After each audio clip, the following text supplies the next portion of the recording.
that, but this is going to be an amazing set of games here between these two teams, and I cannot wait. We're in game one. This is going to be awesome. Yeah, like this could easily be a grand finals game here, Stress, but because of the competition being so incredibly stiff, Triple LOL and Super EU Team Kappa in the other side of the bracket is pretty crazy. Yeah, it is. I mean, we've got to a point where there are just so many good teams that both sides of the bracket are stacked. It's so difficult to have an 18 tournament and not have a double stacked bracket. I'm just so happy that we've got so many good teams here in the Scan Invitational.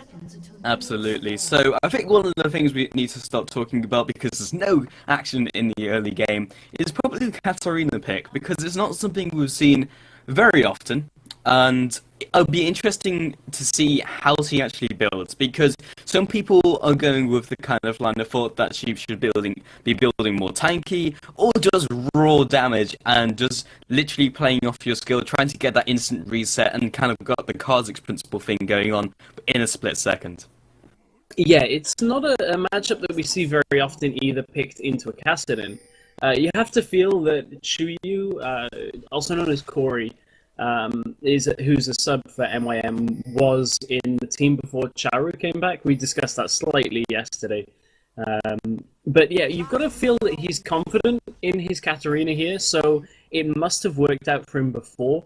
Kat is another melee champion, although you can farm with Bouncing Blades and also the W to get farm. That's normally how Katarina will push a wave in, but for the early levels, we'll have to come in range of Kassadin, so looking to see how this lane will work out during the early game. You have to wonder whether Chuyu is that experienced in this lane. I feel he must be pretty confident.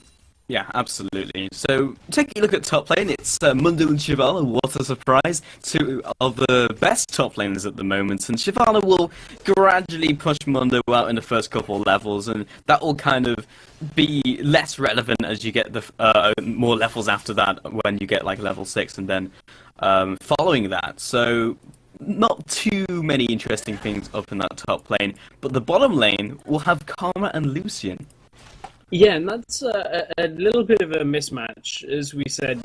We'd more expect Karma picked with the Civil, although Karma does do very well just in the support role in general. She has a lot of what you need as a support. You're gaining mobility, the ability to shield, damage as well from harass. So a very strong support champion in her own right, just not often picked with Lucian.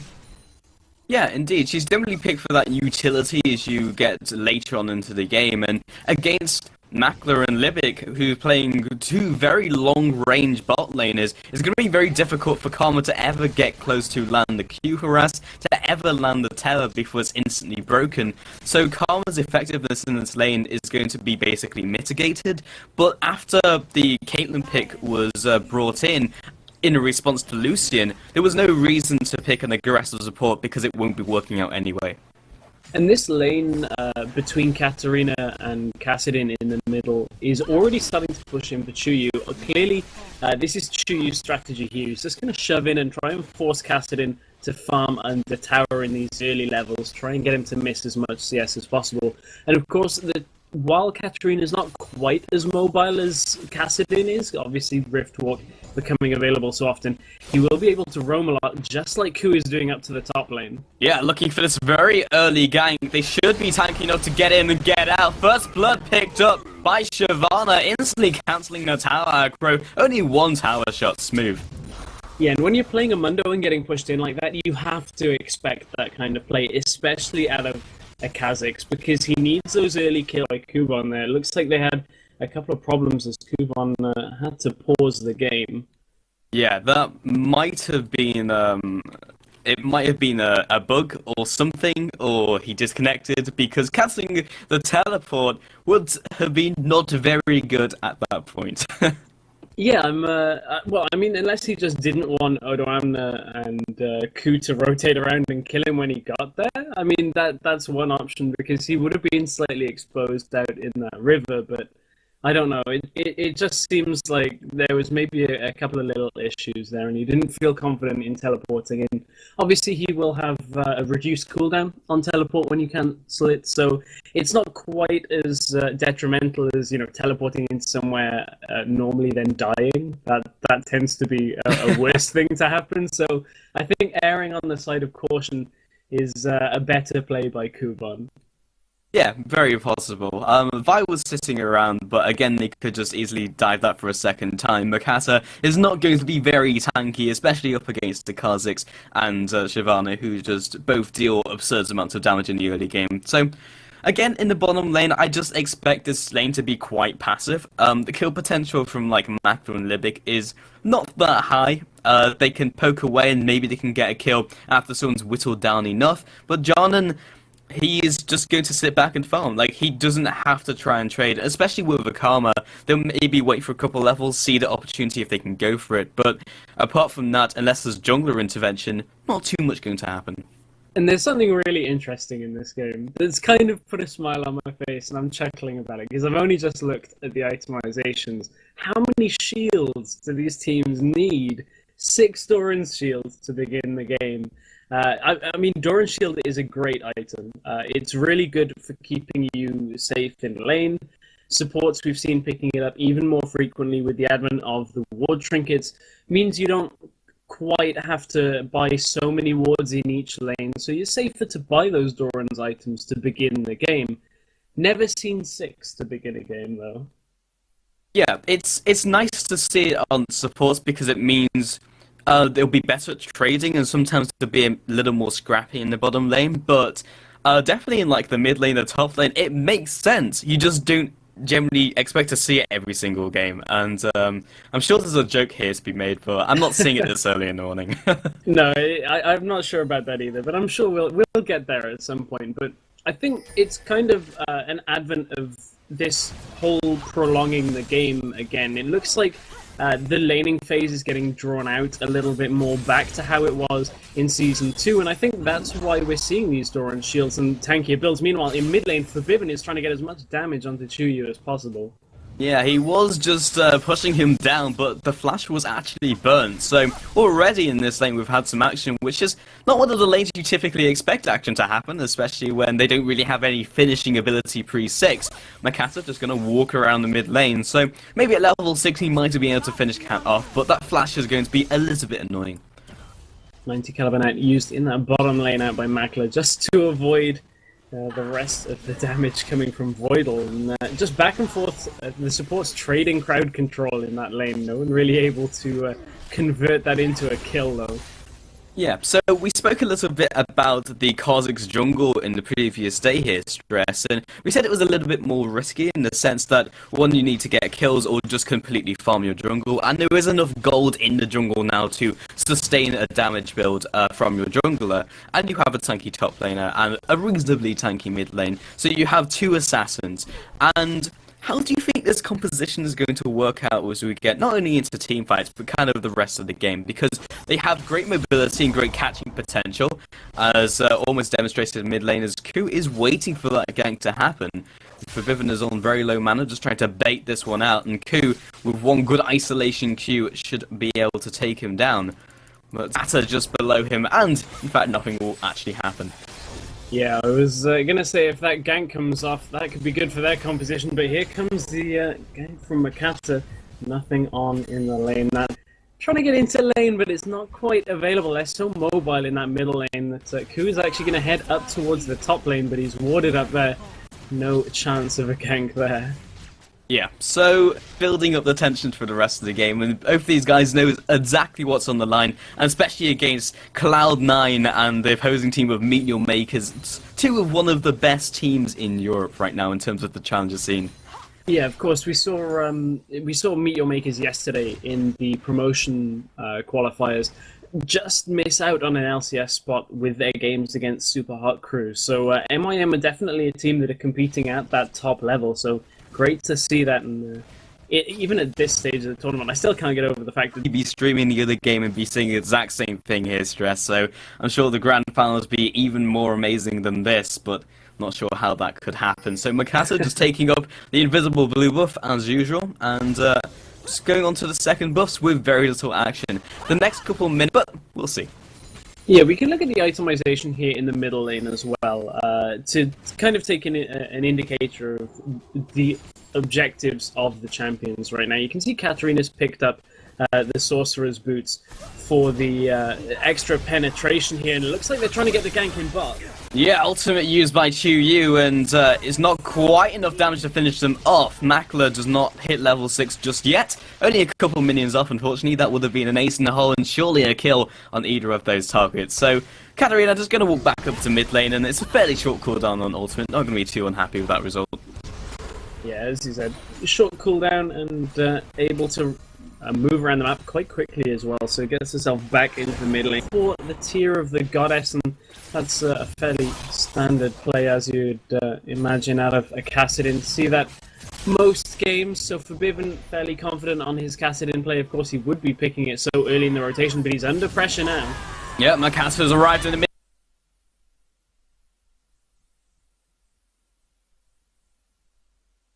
lane, but already isolated, so Q's damage from his taste there.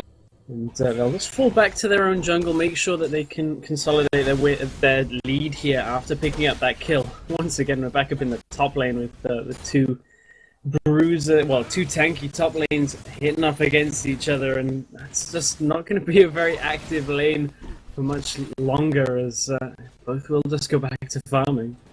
Yeah, I don't think they're hitting on the other, because that would be very strange. Yes, here, sorry. That's, I received a message from one of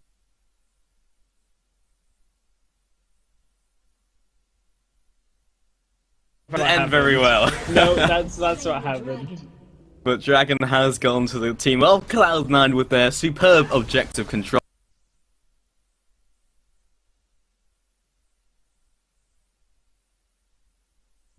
And as we've mentioned already many times, the isolation damage from Cloud. Yes, very good at that indeed. So Cloud9 and control objectives. Chu-Yu just going to go aggressive in that mid lane, constantly trying to just keep as much of that lead as possible. They really don't want Kassadin to start roaming around, because Kassadin's a champion that will make you pretty much unstoppable, as you're so difficult to deal with. It's so difficult to stop a Kassadin from getting to the backline on Chu-Yu.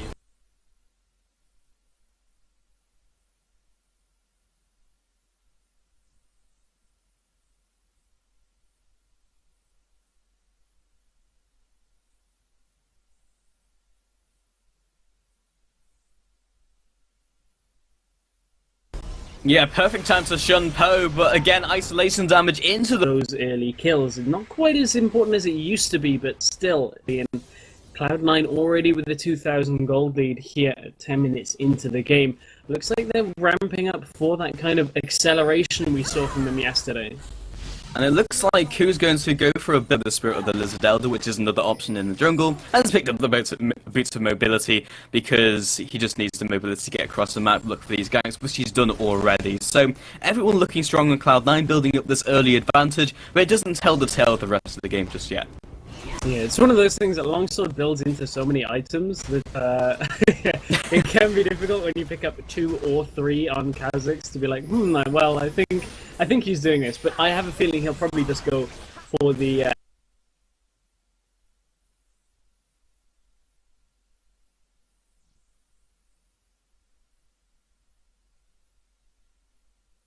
he does pick up Brutalizer, so that's why you shouldn't call anything on Longsword. No, I know. You should never call things on Longsword. There we well go. played, Pulse. You invested me in this one-upsmanship today. There we go. I'm sure you'll get me back later. It always happens, but it's always. Yeah, but anyway, so top lane we've got Shyvana again.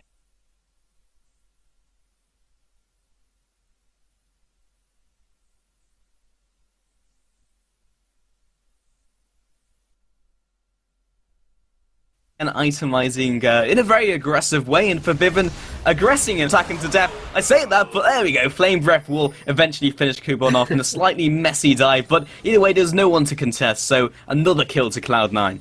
Cloud9 are looking very strong right now. They have themselves. Makler still wailing on Voidor. Jarman just trying to block the route. Jumps backwards with relentless pursuit. Now using the culling to minimal effect, and the cuddling will not quite connect all the way. Now, with Chuyu coming in from behind, all the junglers converging on the bottom lane, we are trying to see the reaction play from Cloud9. I'm not sure if it's going to be in time. Magata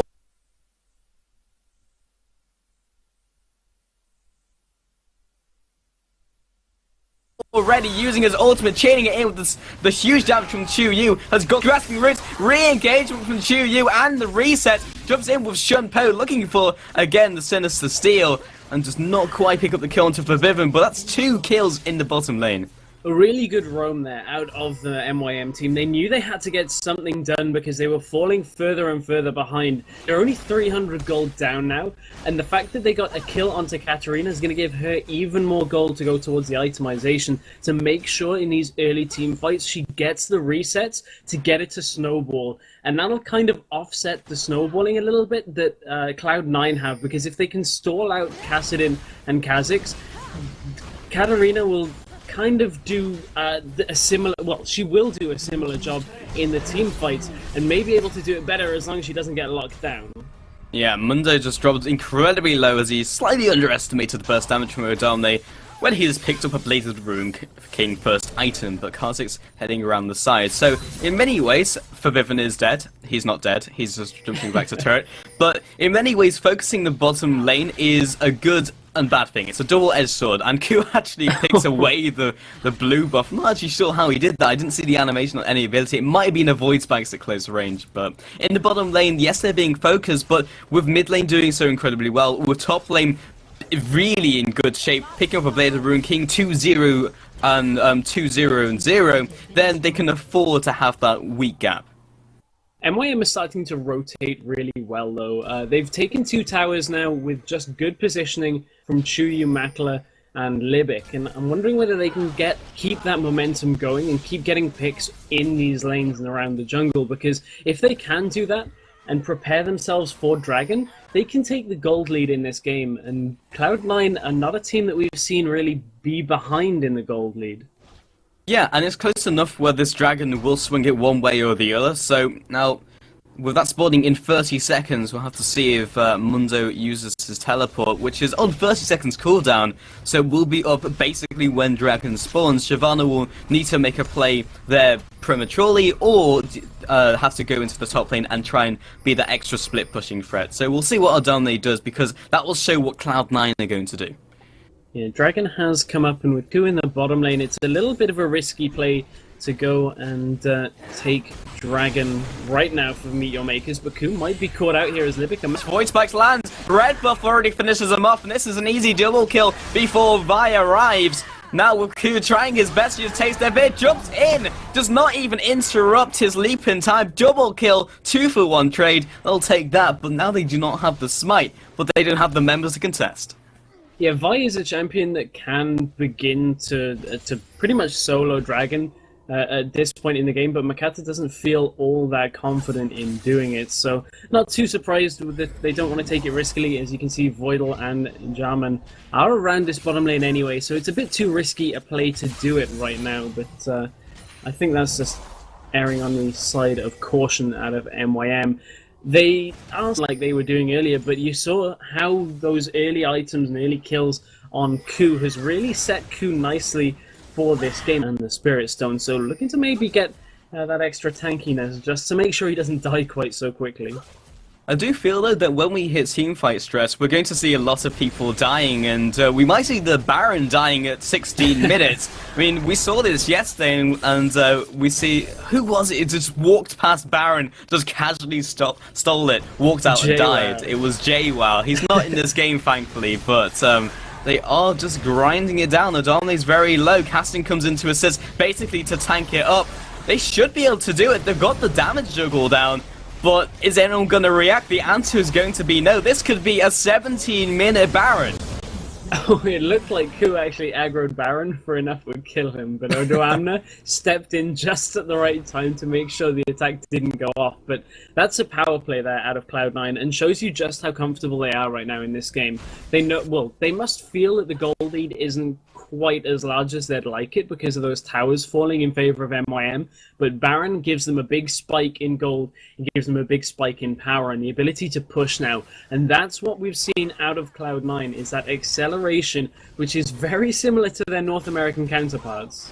Indeed, and well, we see MYM picking up the Dragon, but I don't think they're going to be too concerned about that after picking up Baron. So right now, Meteor Makers have just been like, well, what do we do? Do we just go back to laning phase? Do we force a fight, which we can't with Baron? But Baku might be caught as he jumps into the into the Dragon Pit.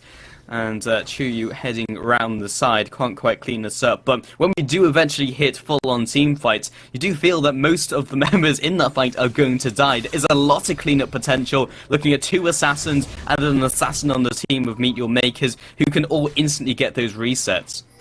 Yeah, the one saving grace I think that MYM have here is the fact that they have a champion with a similar role to the Kazakhs. If they can get their assassin to kill more faster than Kazakhs, then they might be good here. But Kuban is in trouble in the top lane. Yeah, Adamne just ground him down. It looked like Mundo was going to win. Adamne got his entire rotation back up and murdered him. It's something you've got to be careful of when you're fighting against a dragon, that it doesn't just turn around and kill you. That tends to be a little bit of a problem. But you can see Chuyu is looking to farm out, but Forbiven hops over the wall.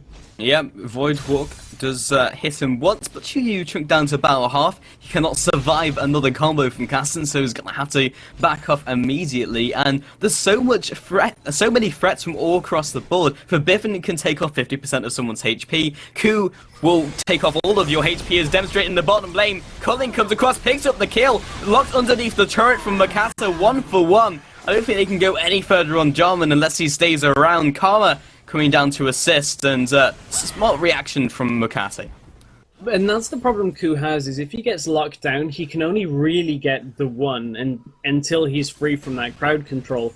And if that happens too much, it's just going to affect their team fight. Likewise, that does happen to Katarina as well. It's not a problem exclusive to Ku. It tends to be just a problem with assassins in general, is that if you're locked down, you can't become a reset assassin. It just is what happens. But something that kind of feels a little bit weird watching an MYM game without Charu is Kuban has teleport, but meanwhile in the bottom lane, Jarman is looking aggressive. Yeah, Forbiven instantly deletes him underneath that turret. Makler still following up because he knows Vi and also Katarina coming in from the side. And those are some free resets if I've ever seen one. Voidal lands a perfect cue but walks into a trap. He does not want to become a reset as Makler is wailing away at him. Sinister Steel into Bouncing Blade and does not quite catch up for Death Lotus, and they might actually decide to turn this one around, but Vi is heading in. 4 versus 3. Chuyu picks up 1 in return for his own life, and Makata wants to get out of dodge. Ku has finally returned since this fight has been so long. Yeah, now they've got to be careful that the same doesn't happen in reverse, that Ku doesn't just jump in and annihilate Makler, as he's very low on health. But it looks like Cloud9 once again smartly playing the map control game, taking away the buffs, making sure they have the vision control around the jungle that you come to expect from a team like Cloud9 Europe. Yeah, so they have a lot of threats over the board, as we've already mentioned, but then they can start splitting up those threats and making it very difficult to 1v1 them, and then there's going to have to be smart rotations from Meteor Makers to really deal with that. Because Kartik's 4, 3, and 2 as the jungler is very scary. Shyvana 3-0-0 picked up a damage item and a full defensive item at 21 minutes as superb timing. So it's really the pressure is up for MYM to try and push out Cloud9. Now that the Baron buff is worn off, it gives them a little respite, but it's still going to be difficult because of that gigantic gold lead. And looking at that gold lead, a lot of it is in the top lane, where we can see Odoamne is still pushing in Kuban heavily. Now, most of the gold lead, 3,500 gold to be exact, is the difference between the top laners. 3-0-0 and 226CS to 133. So that has got a massive advantage for Shyvana here over Monday. You can see that in just the completed items alone. Yeah, and Q jumping onto Levick. It's going to be 4 versus 2, but it already takes out 1. As long as Jarnan can escape with his life, it will probably be worth it. Chiyu jumps over the wall, and Jarnan retreats with Flash. Forbidden has arrived. They have huge amounts of burst. Makata jumps over the wall, does not have his ultimate. Cannot go any further, and Karma also reacting. So, again, a 1-for-1 trade. MYM are playing scared even when they had the numbers advantage there. They didn't have vision on opportunities when they're 3v2. Because they're not going to get opportunities like that very often. Yeah, indeed. And just take a look at top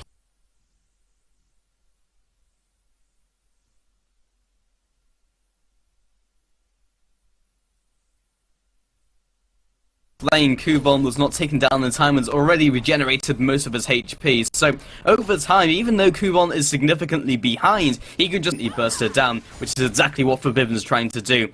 Looking for this long-range rift walk over that wall. But again, another great reaction from Meteor Makers. They're all over this. Cloud9 have been stalled out.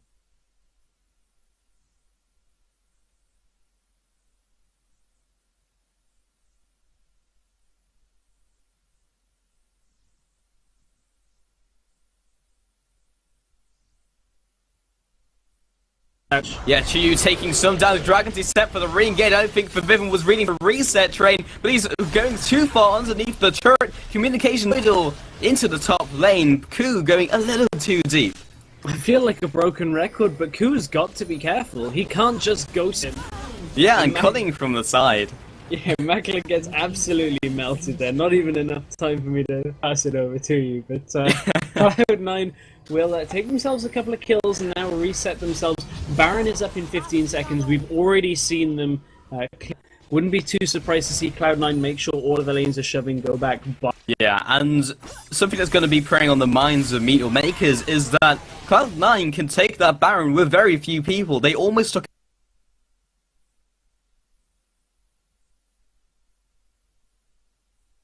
with 2 members at 16 minutes, 24 minutes into the game. Kazakh still doing so.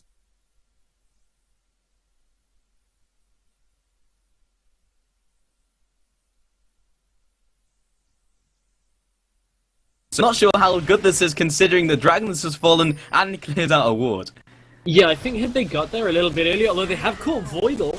They have, with grasping roots from Levick on point all of this game. Adwan, they are now turning up into the into this top river. Skirmish and has been used, the Defiant has been used on him.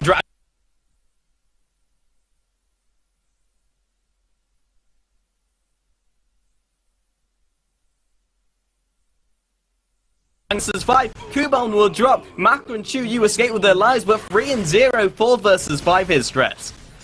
A really nice set of pickups there. 3 kills to 0, as you mentioned. And MYM say, let's head to game number 2, because there's the surrender vote with 12,000 gold in the lead. That one, MYM, and head to another game. Yeah, that Baron play at the end